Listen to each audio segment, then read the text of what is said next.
A consideración, vocero de la Comisión de Asuntos Constitucionales, diputado nacional Ramón Romero Roa. Muchas gracias, señor presidente. Honorable Cámara, la Comisión de Asuntos Constitucionales ha sido la primera comisión que ha dictaminado en relación a este proyecto de ley. Tenemos dos dictámenes, una de mayoría y otra en minoría, y en base al artículo 138 de nuestro reglamento solicito a la plenaria se me autorice a que se dé lectura al dictamen, señor presidente. Aprobado, presidente. Quiero pedir una asistencia de la Secretaría a los efectos de dar cumplimiento a los términos insertados en el dictamen de la Comisión de Asuntos Constitucionales.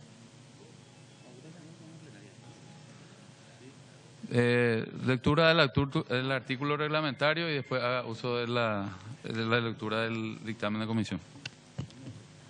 Reglamento de la Honorable Cámara de Diputados, artículo 178, completado el estudio de los proyectos, la comisión se expedirá por escrito sobre ellos, aconsejando su aprobación, modificación, sustitución, rechazo o ratificación, y entregará en Secretaría General el dictamen que será leído en sesión. Los fundamentos del dictamen podrán hacerse verbalmente en ocasión de su tratamiento en plenario. Dictamen de la Comisión de Asuntos Constitucionales. La Comisión Asesora de Asuntos Constitucionales de esta Honorable Cámara ha emitido dos dictámenes.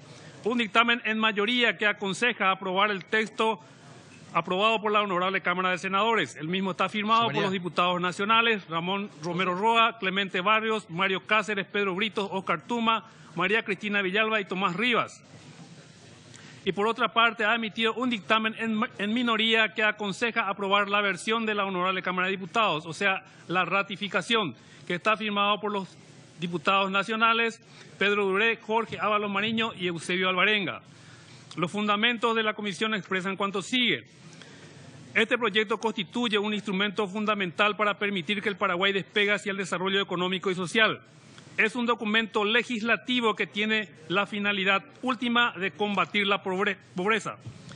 Esencialmente, el instrumento establece normas para promover las inversiones en infraestructura pública a través de la participación público-privada. A tal efecto, se crea la figura del contrato administrativo denominado contrato de participación público-privada. Contempla la figura de la iniciativa privada y regula el uso de los fideicomisos para los fines determinados en la ley. Determina una forma sumamente importante para que el Estado actúe por medio de uno de sus órganos, el Poder Ejecutivo, a fin que las unidades de la Administración Central que dirige el Presidente de la República pueda formalizar contratos administrativos para los proyectos de inversión. Estos serán los instrumentos que permitirán al Estado asociarse a un particular, una persona de derecho privado, para ejecutar obras y servicios. Tal como lo ha aprobado la Cámara de Senadores, el texto no otorga prerrogativas excepcionales al Presidente de la República, sino una autorización legislativa que se convierte en una orden o mandato imperativo para que el Estado paraguayo se asocie al capital privado para el desarrollo de infraestructura física, de realización y mejoramiento de obras indispensables para la nación. Sin esta ley, el Poder Ejecutivo tendrá que permanecer inactivo. Por tanto, más que poderes al Presidente de la República, sustancialmente constituye un encargo o comisión que el Congreso le asigna para cumplir un programa de acción político-gubernativa de extraordinaria envergadura. Inclusive, se puede afirmar que se trata de una verdadera obligación para promover las inversiones en infraestructura pública y la ampliación y mejoramiento de los bienes y servicios a cargo del Estado. La alianza público-privado ha sido un instrumento utilizado por muchos países del continente latinoamericanos y de otros que también se encuentran en condiciones similares para avanzar hacia objetivos concretos y en sectores bien específicos, donde se ha visto que se agudizan las carencias de la población. No se trata de un proyecto de ley de privatizaciones, no autoriza ninguna transferencia del patrimonio del Estado. Todo se mantendrá intacto, ya que la ley no posibilita la transferencia de la propiedad de bienes públicos y, por supuesto, de las empresas públicas, sean estas las autárquicas o las constituidas como sociedades anónimas. Los bienes públicos del Estado están fuera del comercio por su inalienabilidad absoluta o relativa. Además, no es una concesión, pues la misma está definida como el modo de ejecución de una obra pública en virtud del cual la Administración contrata la realización de un trabajo con una empresa a quien no remunera por medio de un precio que paga a aquella, sino que acordándole durante un término la explotación de la obra pública construida por ella. En el proyecto que aquí se estudia, el Estado no delega en un particular, ya sea persona física o jurídica, parte alguna de su autoridad y de sus atribuciones para la prestación de un servicio de interés público, como el transporte urbano, el ferroviario, la energía eléctrica, los caminos y las rutas, ni concede ninguna explotación sobre ellas. Muy por el contrario, el Estado asume por sí mismo la comisión o encargo de realizar estas obras públicas y prestar los servicios públicos conexos a las mismas. No existe delegación de funciones públicas ni transferencias de responsabilidades y obligaciones. La ley no puede conceder al Estado lo que la propia Constitución Nacional le otorga como cometido. La concesión se concreta solamente cuando el Estado delega en una persona o en una empresa particular sus propias atribuciones constitucionales o legales. En las alianzas público-privadas, tal como se ha expresado, el Estado asume plenamente la tarea. Sin embargo, por falta de recursos, se asocia con un particular que en este caso es un inversor. La alianza público-privada es un nuevo modelo contractual, un acuerdo entre el sector público y privado en el que parte de los servicios u obras que son de responsabilidad del sector público es proveído por el sector privado dentro de un contrato en el que se establecen claramente objetivos compartidos para que puedan abastecerse servicios o infraestructura pública. Una asociación público-privada es estipulada en un contrato en el que se delinean las responsabilidades de cada una de las partes y se designa claramente los riesgos que asume cada una de las partes. El proyecto de ley acoge las innovaciones más interesantes que en los últimos años se ha dado en el campo del derecho administrativo comparado, en cuanto a las diferencias entre los contratos del derecho público y del derecho privado. La ley no permite ninguna delegación de la autoridad del Estado en los contratos públicos. Por el contrario, introduce una característica fundamental que son los poderes de dirección, supervisión, ejecución y control de estos contratos de la Administración. El particular contratante se encuentra en realidad en inferioridad de condiciones, pues el Estado asume la dirección y el control de los contratos, lo que constituye una verdadera prerrogativa que le da la posibilidad de establecer las llamadas cláusulas o elementos exorbitantes del derecho civil que regulan los contratos del derecho privado. Dicho proyecto, en su versión de la Cámara de Senadores, indudablemente mejora de manera sustancial la redacción original de la anterior, que es de la Cámara de Diputados. Ya en su artículo primero se amplía el espectro de cuáles instituciones del Estado pueden recurrir a este método, en las que se incluyen aquellas que por la ley de reforma del Estado pasaron a constituirse como sociedades anónimas, pero cuyas acciones son del Estado paraguayo. No se trata de conferir poderes extraordinarios al Poder Ejecutivo para administrar, puesto que el mismo ya es el poder administrador del país. Por lo tanto, tiene amplias facultades constitucionales para ello. Sin embargo, no son facultades arbitrarias, porque el artículo 2 del proyecto establece de manera clara que el Estado tiene competencia de planeamiento, control, regulación, supervisión y vigilancia de los contratos objetos de la presente ley. Y además, en el artículo 36, inciso C, prevé la terminación del contrato de manera unilateral cuando el interés general del país así lo exige. Debe entenderse que el Estado al que se refiere el artículo citado es la República del Paraguay y la misma tiene un gobierno que está ejercido por los tres poderes, ejecutivo, legislativo y judicial. Entonces, de ninguna manera se transgrede el artículo 3 de la Constitución Nacional, que dice: el pueblo ejerce el poder público por medio del sufragio. El gobierno es ejercido por los poderes legislativo, ejecutivo y judicial en un sistema de independencia, equilibrio, coordinación y recíproco control. Ninguno de estos poderes puede atribuirse ni otorgar a otro, ni a persona alguna, individual o colectiva, facultades extraordinarias o la suma del poder público. Esta última expresión se refiere exclusivamente al ámbito político del Estado, es decir, cuando uno de ellos asumiere el control de los demás. Se está hablando del poder público, que obviamente no puede salirse de los ámbitos de la competencia de cada poder. Este caso es distinto, pues no se le concede la suma del poder político al poder ejecutivo, ya que eso es absolutamente inaceptable. Se le otorga la facultad de negociar contratos sobre los que habrá de informar al Poder Legislativo y a la Contraloría General de la República. Asimismo, se ha comprobado que en materia de alianzas público-privadas, otros países como Perú, Colombia, Chile y México acuerdan las mismas facultades al Poder Ejecutivo con las garantías que se tienen para contratarlo, y en todas las constituciones de dichos países se encuentran disposiciones similares a la prevista en el artículo 3º de la Constitución Nacional Paraguaya. Las contrataciones formalizadas mediante este instrumento quedan excluidas de la aplicación de la Ley número 2051/03 de contrataciones públicas, pues se crea un organismo exclusivo responsable de la aplicación de esta normativa.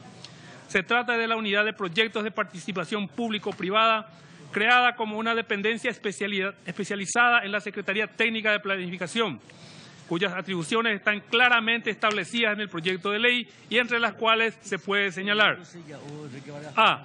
Promover y coordinar con las autoridades y organismos públicos competentes los planes, políticas y normas para el desarrollo y buen funcionamiento de las modalidades de participación público-privada. B. Coordinar e impulsar los proyectos de participación público-privada con las administraciones contratantes y asesorar a estas en la estructuración, selección, adjudicación, celebración y ejecución de los contratos de participación público-privada. C. Identificar oportunidades y promover mecanismos de participación público-privada entre las administraciones contratantes para prestar servicios públicos o actividades de interés general. D. Promover proyectos de participación público-privada entre los inversionistas y financistas potenciales y en la comunidad en general. E. Elaborar pliegos generales de bases y condiciones y asesorar a las administraciones contratantes en la preparación de los pliegos particulares y en los procesos de selección de oferentes. F. Llevar el registro público de proyectos de participación público-privada y de iniciativas privadas en las condiciones definidas por esta ley. G. Publicar en el sitio electrónico que defina la reglamentación la información relacionada con los proyectos, los contratos y su ejecución, conforme a los antecedentes que le remitan las administraciones contratantes. H. Mantener una amplia política de información pública y de rendición de cuentas a la sociedad paraguaya en el ámbito de sus atribuciones. Además, el Ministerio de Hacienda deberá emitir los dictámenes con carácter vinculante sobre la asignación de riesgos e impactos fiscales, velar por la consistencia fiscal de los pagos futuros firmes y contingentes, cuantificables, y ejercer las demás funciones y atribuciones fijadas en el artículo 10º del proyecto. También se prevé que los interesados podrán recurrir ante la administración contratante planteando la impugnación del acto dentro de un sistema de libre competencia. Los competidores son la mejor garantía que se tiene para un buen funcionamiento del sistema. Por otra parte, como en todo contrato, el proyecto contempla lo que en derecho se conoce como la teoría de la imprevisión, es decir, cuando ocurren hechos extraordinarios que no pudieron ser previstos al tiempo de la contratación. Deben tratarse de hechos que afecten a toda una categoría de deudores y no a un evento en particular. También se prevén alteraciones unilaterales que podrá hacer la administración contratante cuando fueran de interés general. Dentro de un régimen de equilibrio contractual deben ser previstos para evitar conflictos futuros. Este punto es por demás importante porque es un elemento permanente de presión para el buen desempeño del contrato por parte de los privados. Pero es aún más importante resaltar que el contrato se puede extinguir por la vía del rescate que hace la administración contratante por razones de interés público y se discutirán las indemnizaciones que pudieran corresponder al contratista por este hecho, como ocurre en cualquier contrato de derecho privado. Por tanto, se afirma que existen garantías suficientes de parte del Estado para ejercer un control efectivo sobre el desarrollo de los emprendimientos. Con esto, el proyecto de ley quiebra el principio de inalterabilidad del derecho privado previsto en el Código Civil, otorgándole al Estado la potestad de modificar unilateralmente los contratos. Se trata del ius variandi por razones de orden público, de interés general, lo que no existe en el campo del derecho privado. La determinación anunciada es un avance extraordinario en la legislación paraguaya, no prevista en ninguna normativa vigente a la fecha. Hasta ahora no se admitía el principio de modificabilidad del contrato, a pesar de la existencia de razones poderosas para que el Estado en plena ejecución pueda modificarlos, aun cuando sus cláusulas o las del pliego no las hayan previsto. Esta característica es innovadora en el derecho público, pues adopta principios y normas reconocidas en los países más desarrollados económica y socialmente. En Paraguay, lamentablemente, se han venido aplicando todavía principios del derecho privado del siglo XIX, cuando los objetivos de las contrataciones estaban en juego el interés general de la nación. Por otra parte, el artículo 41 del texto menciona: para la solución de los conflictos que surjan con motivo de la interpretación, ejecución, cumplimiento, desarrollo y ejecución de los contratos de participación público-privada y que no puedan resolverse mediante negociación entre las partes, estas podrán someter sus controversias a un arbitraje de derecho, en tanto se refieran a derecho privado. Esta disposición de ninguna manera excluye al Poder Judicial en lo que a sus atribuciones constitucionales respecta, ya que el arbitraje es un medio alternativo. La redacción expresa que podrán someter sus controversias a un arbitraje de derecho, sin utilizar ningún modo imperativo. En cuanto a esta posibilidad, se debe mencionar que la práctica internacional del arbitraje ha crecido y se ha desarrollado exitosamente en los últimos tiempos. Si bien no se fija una sede del arbitraje, el Estado deberá plantear siempre, en los casos concretos, que sea el Paraguay y bajo las leyes paraguayas. Asimismo, se establece la figura del fideicomiso, como lo hacen las leyes de la alianza público-privado que se han consultado: Colombia, Perú, Chile, siendo este un instrumento legal que ha dado muy buenos resultados, pues se trata de aislar el patrimonio comprometido, de modo que ningún evento extraño al contrato pueda intervenir o pretender demandar sobre los activos que se están administrando a través de ese fideicomiso. En cuanto a la disposición del artículo 52, se ha de destacar que el mismo determina con absoluta claridad los proyectos que han de ser encarados en el marco de esta ley como una apuesta al desarrollo general del país y, en consecuencia, la mejora del bienestar de la población, especificando que podrán ser: 1. Hidrovías, dragado, señalización y mantenimiento de la navegabilidad del río Paraguay y otros ríos navegables. 2. Aeropuertos internacionales. 3. Construcción, rehabilitación y mantenimiento de rutas y autopistas nacionales. 4. Construcción, extensión y operación del servicio de líneas ferroviarias. 5. Construcción y mantenimiento de puentes nacionales e internacionales. 6. Provisión de agua potable y servicios de saneamiento y tratamiento de efluentes. 7. Generación, transmisión, distribución y comercialización de energía eléctrica. 8. La infraestructura vial de la capital de la República y su área metropolitana. 9. Infraestructura social, hospitales, centros de salud, centros educativos. 10. Mejoramiento, equipamiento y desarrollo urbano en los cuales participen las administraciones contratantes. 11. Acueductos, poliductos, oleoductos, alcoductos, gasoductos. 12. Producción de bienes y prestación de servicios que sean propios del objeto de empresas y sociedades en las que el Estado sea parte. 13. Producción y comercialización de cemento. 14. Producción, refinamiento y comercialización de hidrocarburos, combustibles y lubricantes. 15. Servicios de telecomunicaciones. Lo señalado constituye un mandato al Poder Ejecutivo en el sentido de que él, contando con el instrumento legal, deberá aplicarlo en la prosecución de los fines determinados en la ley, que debe concluir en la defensa del patrimonio nacional y la generación del desarrollo económico y social de la nación. En cuanto a la transparencia, el proyecto impone que los informes de la unidad especializada creada en la Secretaría Técnica de Planificación es imperativo informar al Poder Legislativo y a la Contraloría General de la República. Además, en concordancia con lo arriba mencionado, el artículo 53 del proyecto establece que El incumplimiento de la presente ley por parte de los funcionarios responsables en el correspondiente nivel de la administración pública será considerado como mal desempeño de sus funciones y se aplicarán las sanciones previstas en las disposiciones legales pertinentes. Por tanto, si se detectan errores o fallas en el procedimiento, inmediatamente se pondrán en movimiento los mecanismos de control que tiene el Poder Legislativo, desde pedidos de informes, interpelaciones y hasta juicio político establecidos en la Constitución Nacional. Conclusiones. Puede notarse que el objetivo de este proyecto de ley es generar un espacio de cooperación entre el sector público y el sector privado suficientemente amplio como para cubrir todas las áreas en las cuales el sector público no tiene la capacidad para construir obras o prestar servicios que sean indispensables para el desarrollo. En la actualidad el Estado no puede hacer todo, requiere el concurso de la inversión privada. En todos los países más adelantados se forman consorcios de empresas, grupos empresariales para la construcción de grandes obras públicas y provisión de servicios.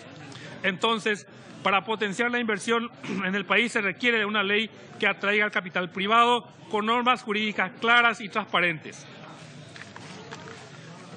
Esta ley no permite ninguna renuncia de las potestades del Estado. Por el contrario, tal como se ha señalado, es la primera vez que una ley otorga la prerrogativa fundamental en los contratos administrativos, la dirección y el control del contrato y el poder de modificarlo unilateralmente para defender el interés público que constituye el interés de la nación. Además, se trata de un proyecto de ley en el que el Congreso no le concede privilegios al presidente de la República, sino una obligación trascendente que se transforma en una exigencia: desarrollar el país económica y socialmente para combatir la pobreza. Efectivamente, la ley dispone un encargo imperativo al Poder Ejecutivo y rompe el esquema privatista del Código Civil y se introducen principios y normas del derecho administrativo en beneficio de un mayor poder del Estado en la ejecución y dirección de los contratos públicos. Por tanto, cabe reiterar que no le concede al Poder Ejecutivo atribuciones especiales, pues en otros países se procede de la misma forma, ya que los tiempos de la empresa privada no son los mismos que los del Estado, y este no se adecua sencillamente a las inversiones, buscarán otros destinos más favorables. Finalmente, corresponde subrayar que los riesgos que se puedan correr están minimizados por el control que debe exigir el órgano de aplicación del Estado, así como el Poder Legislativo y la Contraloría General de la República, que serán permanentes para que haya tranquilidad en la operatividad de esta ley. Beneficios potenciales de las asociaciones público-privadas. La atención reciente de los gobiernos se centra en aprovechar los recursos fiscales de los proyectos que llevan a cabo. Por ende, los mismos recurren al sector privado para desarrollar proyectos de infraestructura mediante asociaciones público-privados por las siguientes razones. Es una vía para que el sector privado introduzca tecnología e innovación para mejorar el suministro de servicios públicos a través de la eficiencia operativa. Es un incentivo para que el sector privado entregue los proyectos a tiempo y dentro del presupuesto acordado. Es un modo de inserción de certeza dentro del presupuesto a través del tiempo, ya que se establecen gastos del proyecto de infraestructura en el presente y en el futuro. Es una vía para desarrollar las capacidades locales del sector privado. Es una vía para que el sector privado aumente su participación gradualmente en las empresas estatales y en el gobierno. Es un modo de crear diversificación en la economía, ya que hace al país más competitivo e impulsa los negocios y la industria asociada mediante el desarrollo de la infraestructura, como la construcción, el equipo y los servicios de apoyo, etc. Es un complemento a las limitaciones de las capacidades del sector público para satisfacer la creciente demanda de desarrollo de la infraestructura. Es una extracción a largo plazo, valor por dinero a través de la transferencia apropiada de riesgo hacia el sector privado durante el periodo del proyecto, desde el diseño y la construcción al mantenimiento y las operaciones. El proyecto de ley de promoción de la inversión en infraestructura pública y ampliación y mejoramiento de los bienes y servicios a cargo del Estado, remitido por la Honorable Cámara de Senadores, constituye un instrumento legal de trascendental importancia para el desarrollo económico y social del país a través de la inversión, que es un elemento indispensable para el crecimiento sostenido. Es un documento legislativo que en su finalidad última persigue y combate a la pobreza, por lo que se sugiere su aprobación en mayoría por la Comisión de Asuntos Constitucionales. Se concluye con las expresiones de un conocido catedrático mexicano, quien manifestara que mediante esta colaboración el Estado puede aprovechar las capacidades del sector privado, entre ellas su capacidad financiera, tecnológica, administrativa y de respuesta inmediata a una combinación de las anteriores para generar bienes, productos y servicios. Con base en lo anterior, es posible afirmar que las APPs son asociaciones creadas con el objeto de satisfacer ciertas necesidades colectivas a cargo del Estado mediante el aprovechamiento de las capacidades y habilidades que aportan entidades públicas y privadas. Así, en años recientes se observa una tendencia que refleja una mayor interacción de actores públicos y privados para llevar a cabo tareas y actividades en ciencia y tecnología. Es nuestro dictamen, establece así la Comisión de Asuntos Constitucionales en mayoría.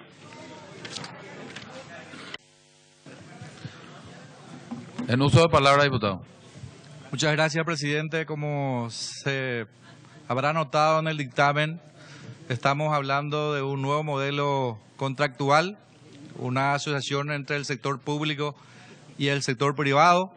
Estamos hablando de un instrumento legal que facilitará al Ejecutivo la ejecución de planes de desarrollo para combatir la pobreza, generar empleo, ofrecer servicios. Necesitamos seguramente discutir con mayor profundidad el aspecto político, pero desde el punto de vista legal hemos encontrado de que el proyecto de ley se encuadra dentro de las normas constitucionales según nuestra apreciación en mayoría en la Comisión de Asuntos Constitucionales. Seguramente esta ley no va a ser una ley perfecta y es lógico porque en ella estamos incorporando nociones nuevas, conceptos nuevos. Dentro del derecho administrativo estamos incorporando innovaciones y por supuesto que esto nos llevará mucho tiempo tratar de acordar y seguramente nos llevará mucho tiempo más ponernos de acuerdo si el proyecto de ley es un proyecto que beneficiará al país. ¿Y por qué digo esto, señor presidente? Porque a lo largo de nuestra historia siempre hemos notado que este tipo de emprendimiento de gran envergadura generaron grandes discusiones en la República. En esta misma Cámara de Diputados, cuando en los años 1972, 1973, se analizaba el Tratado de Itaipú, también había discusiones encontradas, apreciaciones diferentes y por supuesto que en aquel tiempo también el término utilizado como un tratado internacional era una terminología nueva, una nueva innovación dentro del orden positivo nacional y por supuesto que hasta hoy, después de mucho tiempo, después de 40 años, tenemos todavía opiniones muy encontradas sobre aquel tratado, porque en aquella oportunidad hubieron personas que manifestaron de que la aprobación del tratado constituía una entrega de la soberanía, que era una entrega de Cerro Corá, y hubieron posiciones también muy fuertes que apostaron al desarrollo y prefirieron apostar y aprobar el Tratado de Itaipú. Pasaron muchos tiempos, muchos años, y por supuesto que si no se hubiera tomado aquel paso, como la que vamos a tomar hoy, no se hubiera llegado a tener los resultados que hoy se tiene, a pesar de la discusión que aún se ha instalado en referencia al Tratado Binacional de la Itaipú Binacional. 6.300 millones de dólares generó al Estado paraguayo ese tratado a partir del año 89. 1.700 millones de dólares han sido transferidos a los gobiernos departamentales y locales desde el año 2000. Y por supuesto que no se puede cuantificar la infraestructura de la obra y a ello podemos incorporar la transmisión de conocimiento, la incorporación de nuevas tecnologías, el factor humano. ¿O acaso nuestros técnicos no nos han puesto en un lugar donde somos referencia en producción de energía eléctrica? ¿Acaso no somos hoy referencia para la construcción de grandes industrias y, por supuesto, grandes represas hidroeléctricas en el mundo, como la represa de las Tres Gargantas de la China, que ha sido justamente construido en base a diseño de ingeniería y arquitectura de la propia hidroeléctrica binacional, con técnicos de la binacional, que constituye la transferencia de tecnología que también en la ley de alianza pública-privado se está buscando. 6.300 millones de dólares que ha generado esta empresa binacional al Estado, 1.700 millones de dólares aproximadamente desde el año 2000, y hay muchos colegas presentes en esta sala que han sido propiciadores de la ley de royaltías y compensaciones para que los gobiernos municipales y departamentales reciban este recurso que proviene de aquel gran emprendimiento que se ha discutido hace 40 años atrás y que forma parte hoy de nuestra historia como uno de los puntos más conflictivos en la discusión de la sociedad paraguaya.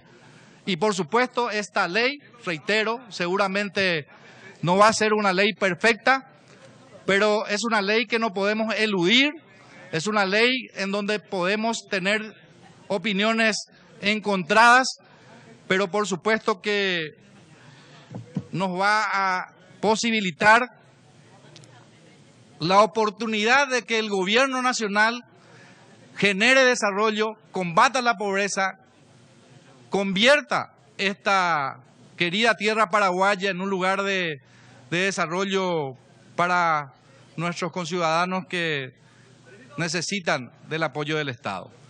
Y esta ley que vamos a aprobar no es una ley nueva. La incorporación del sector privado en trabajo en el sector público no es una ley nueva. La propia ley de la Administración Nacional de Electricidad ANDE del año 64, específicamente la ley 966, ya ha posibilitado justamente la incorporación del sector privado en los emprendimientos de la ANDE. La ANDE es uno de los entes que mayor servicio del sector privado hoy posee. Es más, existen proyectos de leasing donde se están, a través de nuevas leyes que se han incorporado en el año 2006, donde la ANDE tiene la facultad de, a través de este tipo de emprendimientos, incorporar inversiones del sector privado para nueva producción de energía en nuestro país. Y por supuesto que esos emprendimientos se están llevando a cabo sin mayores problemas. Y encontramos también que en la propia ANDE los servicios que son utilizados dentro de la Administración Nacional de Electricidad son los servicios que en mayor número o en mayor porcentaje son servicios tercerizados. En un 80% aproximadamente los servicios tanto de reparación de alumbrado público, de extensión de línea de baja tensión, de corte de rama de alimentadores, de lectura de medidores, de distribución de facturas, de conexión de medidores, de corte de energía amorosos, servicio de seguridad, transporte de caudales, limpieza de predios, servicio de reparación de vehículos, servicio de limpieza de las oficinas, construcción de subestaciones, línea de transmisiones y otros servicios son realizados por el sector privado, pero con una diferencia radical. Estos servicios están siendo pagados con los propios recursos de la Administración Nacional de Electricidad ANDE, sin que ella haya perdido justamente en ningún momento justamente su capacidad de liderar todo el emprendimiento de distribución de la energía eléctrica en nuestro país. O sea que no pierde su esencia en el sentido de que es la empresa que determina la política energética de distribución en nuestro país. Y por supuesto que esto nos lleva a pensar, ¿y por qué no podemos nosotros incorporar el capital privado en el sector público de tal manera que cuando tengamos necesidad de recursos, esos recursos sean ampliados por el sector privado y el resultado sea beneficioso para todos?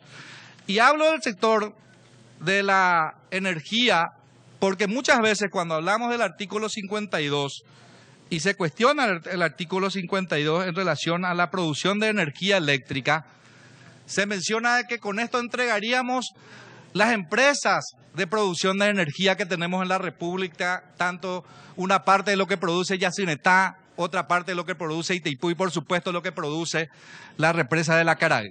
Estamos hablando de emprendimientos futuros. Sabemos que hoy la represa hidroeléctrica de Itaipú produce 14.000 megawatts año.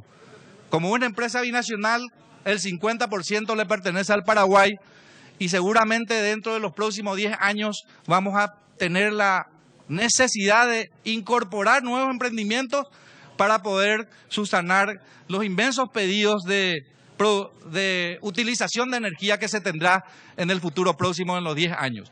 Y para eso la ANDE necesita aproximadamente 2.500 millones de dólares para equilibrar esa demanda que se va a tener en los últimos 10 años. Y por supuesto que también está vinculado al sector obrero, al sector de los sindicatos, que son nuestros compatriotas y que necesitan una explicación de nuestra parte. Y en ese sentido, señor presidente, he recurrido a algunos datos que tiene la propia Organización Internacional del Trabajo, en donde me quiero permitir dar alguna lectura sobre lo que ha realizado la propia OIT en relación al proyecto de alianza público-privado a nivel mundial. La alianza público-privado, dice la OIT, está recomendada nada más y nada menos por esta propia Organización Internacional del Trabajo. En efecto, quiero transcribir, como ya dijera en el momento, la sección de formulación de políticas, segmentos de cooperación técnica, del 5 de octubre del año 2012, sexto punto del orden del día, alianzas público-privadas, el camino a seguir, finalidad del documento. Y dice la OIT lo siguiente: informar acerca de los progresos realizados por la oficina desde el año 2008 en la promoción de las alianzas público-privadas y solicitar orientaciones sobre distintas medidas de seguimiento y propuestas para que la oficina pueda seguir constituyendo alianzas públicas-privadas que contribuyan a la promoción del trabajo decente. Se invita al Consejo de Administración a que pida a la oficina que prosiga sus esfuerzos para forjar alianzas público-privadas pertinentes y de calidad, y que en el año 2014 presente un informe preliminar sobre los progresos realizados. Objetivo estratégico pertinente, utilización eficaz y eficiencia de los recursos de la Organización Internacional del Trabajo. La consecución del objetivo del trabajo decente mediante la cooperación técnica exige una intensa colaboración con los mandantes de la Organización Internacional del Trabajo. El establecimiento de alianzas públicas-privadas que reflejen los principios y valores de la organización puede ser un medio eficaz para colaborar con los mandantes, ya que éstas permiten trabajar en ámbito de interés común, movilizar recursos financieros y humanos, influir en las inversiones por parte del sector público y el sector privado, así como en las políticas y las prácticas, y ampliar la base de conocimiento. En el presente documento de la Organización Internacional del Trabajo se facilita información actualizada sobre los progresos realizados por la oficina en la promoción de las alianzas público-privadas para la cooperación técnica desde el año 2008. Se describe el funcionamiento de estas alianzas en un contexto de desarrollo internacional. Se ofrece una visión general de la cartera de proyectos de cooperación técnica en el marco de las alianzas públicas-privadas y se presentan las principales conclusiones y enseñanzas extraídas por y prosigue todo este tema de un documento que pudimos conseguir en la base de datos de la Organización Internacional del Trabajo, y en su último punto recalca: cada vez más se conoce el papel del sector privado en el desarrollo, no solo en términos financieros, sino también en el fomento de la innovación, la generación de riquezas, ingresos y empleos, la movilización de recursos nacionales y, por ende, la contribución a la reducción de la pobreza, tal como se declaró en el cuarto foro del alto nivel sobre la eficacia de la ayuda celebrado en Busan, República de Corea, en diciembre del año 2012.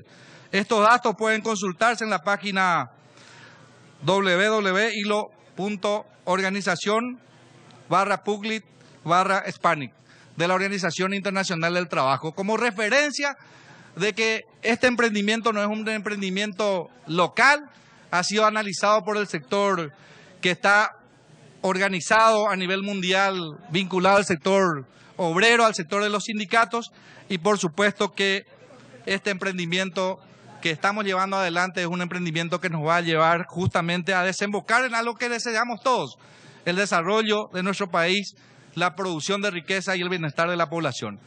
Y me reitero, me refiero nuevamente al tema de la producción de energía cuando se refiere la gente de que con esto entregaríamos nuestra producción y nuestra mayor riqueza.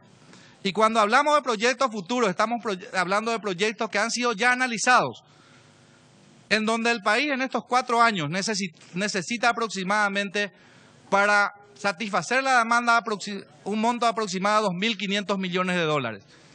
En proyectos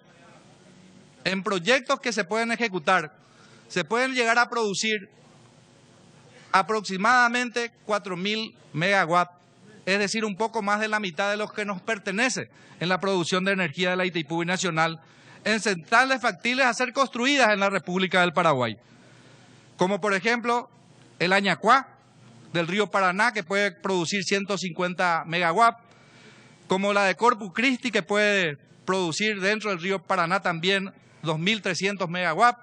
Estamos hablando de Itacorá, Itatí, embalse de compensación de Yacinetá, que puede producir 815 megawatts. Estamos hablando de la maquinización de la presa de Iguazú, que está en la zona de Alto Paraná, donde también se pretende producir 200 megawatts de energía. Estamos hablando de centrales identificadas con potencia instalable en Chacoreí, río Apa, 20 megawatts. Estamos hablando del río Ipané, cerca de Belén, sobre el río Ipané, 14 megawatts.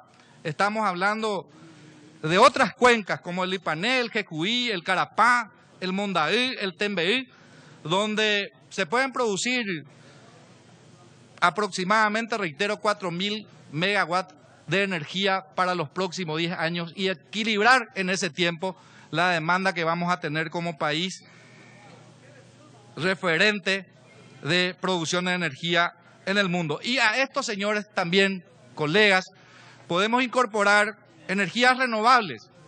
Y estábamos hablando con los colegas del Chaco, sería bueno incorporar la producción de energía eólica en la zona del Chaco, donde no se puede llevar el tendido eléctrico.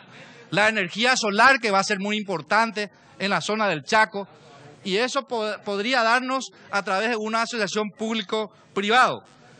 Y, por supuesto, la producción de biogás a través de residuos, como se está haciendo en una granja de la zona del distrito de Narancal, llamada San Alberto, en donde una producción granjera de 20.000 porcinos hoy día produce energía eléctrica para la granja, los residuos convierten en fertilizantes y por supuesto que toda la producción de desechos de esa granja se convierten en energía renovable y por supuesto satisfacen la demanda y hace un equilibrio del medio ambiente. Proyectos pequeños que sirven como referencia.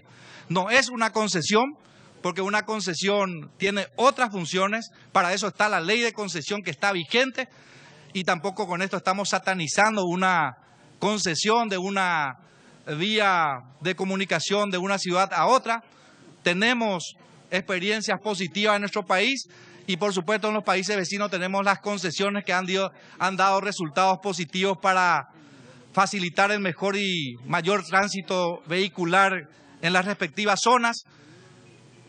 Un ejemplo concreto es la concesión otorgada en el año 95-97 a la empresa Tapeporá, desde Caguazú hasta Ciudad del Este.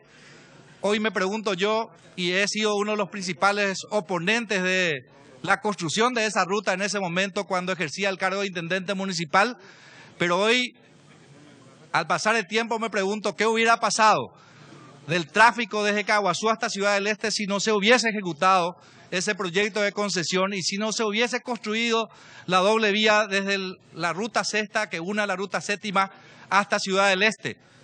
¿Qué hubiera pasado? Y por supuesto que también hay otros ejemplos que podemos poner a conocimiento de los colegas parlamentarios, pero el tema en cuestión es que en este momento estamos analizando una asociación pública-privada que nos posibilitará, a través de este instrumento que le queremos dar al Ejecutivo, llevar adelante grandes emprendimientos. Y hasta gobiernos progresistas están incorporando